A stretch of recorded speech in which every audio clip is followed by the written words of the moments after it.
आता बातमी सोलापूरमधून आहे। सोलापुरात 2 दिवसानंतर आता पुन्हा एकदा पावसाला सुरुवात झाली। सीना नदीचं पाणी ओसरायला सुरुवात झाली, मात्र सोलापूर विजयपूर राष्ट्रीय महामार्गावरची वाहतूक अद्याप सुद्धा बंदच आहे। सीना नदीच्या परिसरात शेती पिकांचं मोठं नुकसान झाल्याचं पाहायला मिळतंय। आणि या ठिकाणचा आढावा घेतला आमचे प्रतिनिधी अभिषेक आदिप्पा यांनी। सोलापूर जिल्ह्यात गेल्या 3 दिवसांपासून सीना नदीनं रौद्ररूप धारण केल्याचं आपल्याला पाहायला मिळतंय। सीना नदीला आलेल्या महापुराचा मोठा फटका हा जिल्ह्यातील अनेक गावांना बसलेला आहे। आपण सध्या सोलापूर विजयपूर महामार्गावरील वडकबाळ या ठिकाणी आहोत।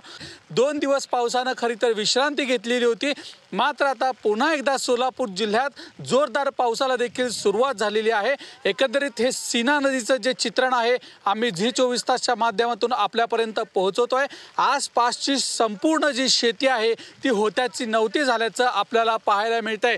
एकंदरीत आपण जर पाहिलं तर ऊस असेल, मका असेल, सोयाबीन असेल, अशा मोठ्या प्रमाणात पिकांचं देखील मोठं नुकसान झालेलं आहे।